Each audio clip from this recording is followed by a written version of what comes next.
Oh my gosh, it's so great to see you. Alright, so to start off with, I've got some welcome drinks. Some shots of turmeric. Oh yeah. Yar. Awesome.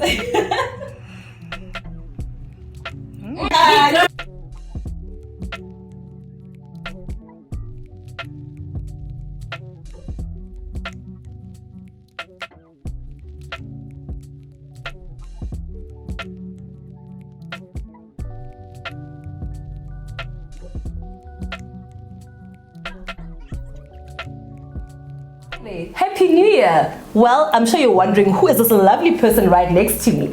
This is my friend Sipesihle Dlamini. We're going to be talking lifestyle choices. We're going to usher you guys into a newer you, a cleaner you, detoxing. We're going to talk about all these things. So let's get into it. Thank you for having me over, friend. Let me introduce myself properly. My name is Sipesihle Dlamini. But on the streets, oh my God, on the streets. I'm not for the streets, okay? But on the streets, Bambiza Usperi, S-P-H-E-R-I-E. We'll obviously put my handles and where you can find me in the comment section or somewhere above there. We'll sort you out. So I love this. I love what we're doing here. I'm very big on fitness. I'm big on wellness. I'm actually now restarting, so I really love the fact that I'm here to share my insights, because I got really sick in 2021 and I didn't exercise or eat the way I would normally eat for a good 12 months. So that really put me like 10 steps back in terms of my health journey, my fitness journey. So I love this. I feel like I'm starting over again. Oh, honey. So yeah, I'm excited for today. We love it, we love it, love it. So guys, as you heard, my fabulous friend and I are going to go through some healthy living lifestyles. We're going to talk about some myths. We're going to talk about some fun facts and benefits of, you know, changing your lifestyle and just how everything just integrates into a better you for this new year. So, Spay, what is healthy eating to you? It's a big one, I know, right? Yeah, it's a loaded question. But basically, healthy eating for me is eating what my body wants me to eat. Listening to my body. And feeding my body. It's not about starving. It's not about skipping meals. It's literally feeding this beautiful body that I have, because the body needs energy. And a lot of the time, I know now I'm getting into some of the myths, a lot of the time we have this misconception that eating healthy is about eating less, it's about skipping meals or not eating carbs. So for me, it's literally about what does my body say right now, and do I feed? So I eat when I am hungry, I stop when I'm full. Period. Listen to that. So yeah, so that's what eating healthy is all about. For me, it's about choices. It's about sustainability. So I also don't believe in diets per se, because diets are not sustainable. You know, we've seen your juice diet, we've seen your diet, your Beyonce diet. There's a Beyonce and diet. Where are you now with that? Exactly. Yeah, so I really, I mean, I do detox every now and then for like a good 7 days, maybe 21 days. But I believe in sustainability, doing something that's gonna benefit you in the long term. So yeah, that is so lovely. So I want us to unpack more of listening to your body, because I think sometimes people, I will not, you know, exclude myself for the sake of inclusivity, include myself in this, but I feel like sometimes as people we eat based on emotions. You know, I'm bored, let me just open the fridge. I'm going through that time of the month, let me have something. I'm passing by a drive-through, let me just order. So let me just grab something quickly. I'm going to a meeting, it's been a stressful day, Bay is stressing me out. So how do you get to take that at the back of your mind and listen to the real voice that says, I'm here as your body and I need to eat?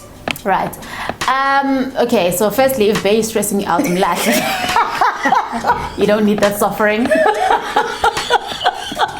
Better you 2022. Exactly. But anyway, for me, listening to my body is all about creating a routine. I'm big on routine. And I found that being in a routine-driven lifestyle helps me recognize when it's just cravings. It helps me recognize when I'm binge eating or emotional eating. what I like to do is when I'm craving something, I give myself like 6 hours. And like if I'm still craving it, let's wait until the end of the day. If I'm still craving it tomorrow, then I'm gonna have it.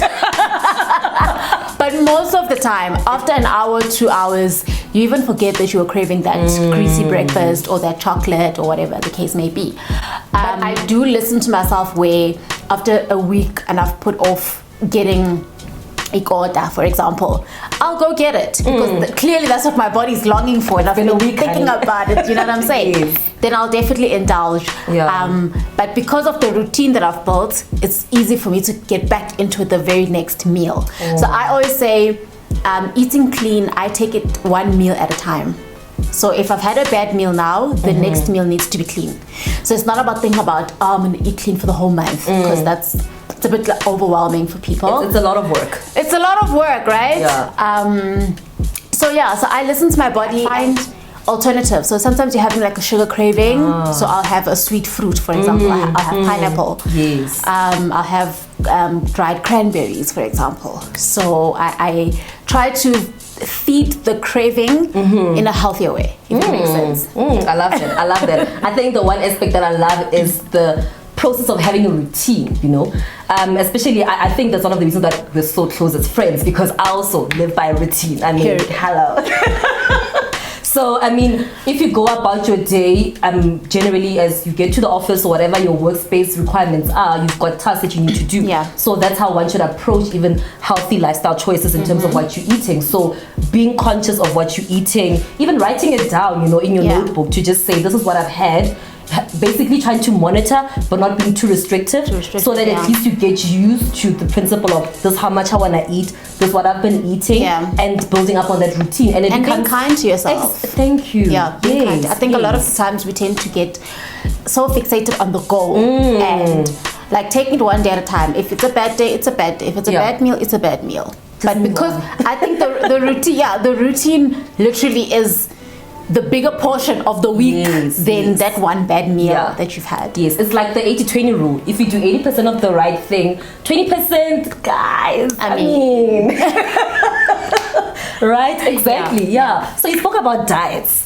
So I'm also a victim, yes. I get into we've been there, got the t-shirt. Damn, like we're always being dubbed by these things. But I think my main reasons for diets is maybe I'm going on vacation. I don't want to slay, honey. Gotta be snatched. But what is the craziest diet? We've spoken about the cayenne pepper diet, which I think for me was the most extreme thing I've done. Same. I think it was meant for 3 to 5 days. The Beyonce diet. I couldn't even last for 2 days because my head was spinning. It was just a mess. So for me, that diet, I think it really made my parents aware of how much I'm struggling with my image. Sure. In that my dad was so concerned. So for those who don't know, you can obviously research the Beyonce diet or the cayenne pepper diet. You basically, I think, if I remember correctly, you drink warm water with cayenne pepper and lemon. Yes. And apple cider vinegar. Horrible. You mix it and then you drink it on an empty stomach every day, I think for 5 to 7 days. And in thinking about it, the concept of cayenne pepper, it has benefits in the body. Apple cider vinegar has benefits in the body. True. Lemon. But now why must you drink all of it at the same time every day? What is going to happen to your body, to your stomach, to the lining of your intestines? Like, hello. The balancing act. Come on, you know. So my dad picked up, I think I was still in high school, crazy. Girl. My dad picked up that I'd been drinking this thing. And he called me and he's like, why are you drinking this thing? And do you understand the impact of all of these acidic ingredients that you're putting into your body? Then we spoke about ulcers and we spoke about the potential fainting because I'm not eating, but I'm dependent on this magical drink. So I've also done that, and I think the more we learn about food and what it's supposed to do, like I said earlier, you can have a juice diet for like 3 days just to fit into a dress. There's nothing wrong with that, but You can't be that person every 3 months when it's you and the juice diet. You need to be honest with yourself. Yeah. What am I doing when I'm not on the juice diet? Exactly. Am I still living the good lifestyle that I'm portraying when I'm posting on the gram that all I'm doing is drinking juices? You know? Exactly. Behind closed doors, are you authentic and kind to your body? And yeah, so diets, that was the most craziest one that I've ever done. I've also heard about the egg diet. I've never done it. What? So apparently there's this diet where you eat eggs, whether boiled, scrambled, poached. I think it's for 3 days. All you eat is eggs. And I'm like, Suzo. What about it? What? Eggs the whole day. I think that would be the craziest thing if I were to try it, but I won't because I understand food better. Jeez. I understand my body better. And I understand nutrition. Yeah. You can't be living on eggs. Exactly. Like, honestly, yeah, no. And again, also, you touch on a very important aspect about self-image. And I think a lot of times we tend to forget what is the real reason that we do these diets, that we get into these regimes. Yeah. What is the underlying, factor? And most of the times we might want to portray that it's external. I just want to fit in a dress for a wedding, for a party, or deeper. for vacation. But sometimes way deeper than that. It might be, having lack of self-confidence, or being triggered by something that somebody has said to you before in your past. Bullying. Exactly. So now we get into unhealthy habits because we think that if at least we change the exterior, we're then going to change the interior. Yeah. So it's quite important that you also be cognizant of that as much as you are eating, something from outside is going inside of you, so it's going to contribute to how you then feel on the inside. So I do understand and live by that principle that we are what we eat. We really are. And have you noticed when you have a burger, how bloated you feel? Ciao. And how messed up the rest of your day is, especially if you're gonna have a burger, fries, and a Coke. Then the next meal you're also having, I don't know, rice, curry, like all of that in one stomach in the same 24 hours. It becomes a lot for the body. It is. Which is why we're going back to the majority of your day. What does it look like? Exactly. I mean, one burger is not gonna do any harm. It's not the end of the world. If the rest of the day you're fine. So it's all about balance, all about knowing your body, responding to what your body needs. Because I mean, it may be a bit too technical, but you get your lactose intolerant people like yourself. Exactly. You get your gluten intolerant people. Yes. And really your body tells you that I don't want lactose. And then we'll still eat the ice cream and be we'll like, it's still fine. drink the milk, and we're just like, then the body says, okay, I'll show you. Since you don't listen to me. So I think for me, the big takeaway from this conversation is listening to your body and doing what your body responds to. Yes. And when you feel good, you look good. When you look good, you feel good. But also when you feel good on the inside, it portrays how you act. Yes, on you the do outside. good as well. And you do good. Exactly. Great. Yes. So what have been some of the benefits of changing your lifestyle, and what changes have you typically made? Because we spoke a bit on the lactose intolerance and gluten intolerance. So have you been prone to some of these, and how has that been in terms of transitioning? I know it must have not been easy, because I know personally when I had to, get into grasp that lactose and I are not friends. It was painful. I had ice cream. I will not forget that evening. Literally, my stomach, guys, it was not even diarrhea. Flames. And I was like, it's been giving me warning signs. And I've just been ignored. I'm just gonna push. I have a green tea after this, right? Right, green balance tea, it out. Push it out. That one evening, I will not forget it. So how has that been for you? Has it been as painful of a transition, or has it been a bit more easier? And what benefits have you noticed from it? It definitely wasn't easy, especially because a lot of us in the Black community, we grew up eating a lot of dense food, a lot of starch. Our staples were ipapa, rice. So having to move away from the fact that every meal must have pap or rice or stampa or something, to you can actually eat a protein and veggies. You will not die, So just that change in thinking and in testing my body. I test my body a lot. I know sometimes I feel like I'm too hard on it, but I think that my body will do whatever I tell it to do in terms of my mind. So I had to learn that, okay, if I feel hungry, what can I eat to be full now without eating something that's gonna make my body feel otherwise. So it wasn't easy. I mean, cutting out on carbs was the hardest part because I mean, carbs are just so comforting. Oh my God. But the more I did it, the easier it became. But then the more I learned about nutrition and my body and food, I realized that carbs are actually not that bad. Carbs are actually good. Carbs are part of our macros, which we need. Exactly. I've just learned portion control. Oh, honey. I've learned to eat good carbs. So I eat complex carbs, things like your brown rice. Yes. And when I do feel like eating pap, I mean, I don't know when was the last time I ate pap, but when I do eat it, it's like, oh, I fed my craving. And then we keep it moving. Yes. You know? Yes. So some of the benefits, of course, well, like I said earlier, before I got sick last year, I had lost like a lot of weight and I was really at my fittest before I got COVID. So moving from a point where I was overweight most of my life to a point where I was comfortable in my body. I wore a bikini for the first time. I wore all sorts of sexy dresses and shorts. I was just really comfortable in who I was. And not because I was smaller, but because I had worked on myself holistically. And I noticed that because even when I was overweight, I always looked good. So for me, that's when I knew that for me, looking good and feeling good is not about the weight. The weight loss just added to my confidence. It enhanced it enhanced yes. how I already feel and portray myself.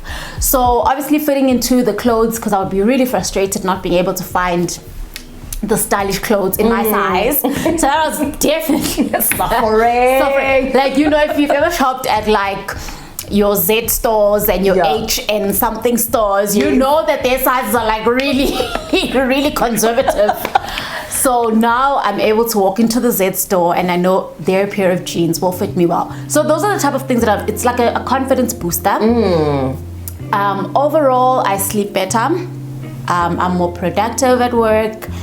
And I have an understanding of why I'm eating. You know, sometimes we get caught into this eating habit where I just need to eat. Like I used to be this person who, when I'm studying, I need to snack. But now you're snacking, it's mazimba, it's chocolate. Now we're snacking, hello. So it really taught me how to use less food to gain benefit of my body. So the less food I take in, so then we go to talk about calories and being on a calorie deficit. That sometimes you don't need all of that calories that you're eating. Really, your body is not going to burn it off, and that's when you gain weight or you're not able to lose weight. So it really helped me to understand my body. And so those are the benefits that I've seen, and it wasn't an easy journey, but we try every day. We keep trying. So for me, the one thing that you have not mentioned, look how gorgeous she is. I mean, that skin, guys. First of all, no makeup, no filter. And I had really bad skin. I saw the pictures, I had really bad skin. So actually. But I also think that I've been able to maintain my good skin. I mean, not to. I've been able to maintain it because of minimum 2 liters of water a day. Make no mistake about it. Guys,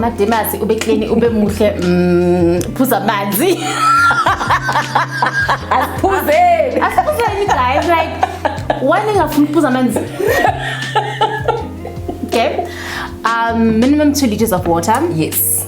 On a good day, when I've gone to the gym twice, it goes to 3-4 liters. And I always say that sometimes we preach drink 2 liters of water a day, but you're not active, right? So the more active you are, the more water you're going to need, because as you're gymming, you're going to drink more water, and you're sweating, you need to replace the water that you're intaking. So obviously, if you know that you don't really have an active lifestyle, I mean, I think the rule of thumb is 8 glasses. That's good enough for someone who's not active. So drinking a lot of water, eating a lot of whole foods has really done wonders for the skin.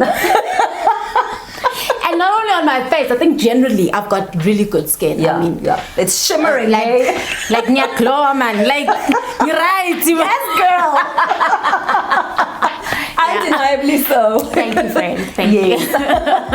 So we spoke a little bit about calorie deficit. I know we're not trained professionals in this field to talk about calories and how much you should take and so forth, etc. So I think before we get into the 20% of this lifestyle, which is what you touched on a bit about gym, let's get something to refresh us. How about a smoothie? Oh, yay! I love smoothies. Love smoothies.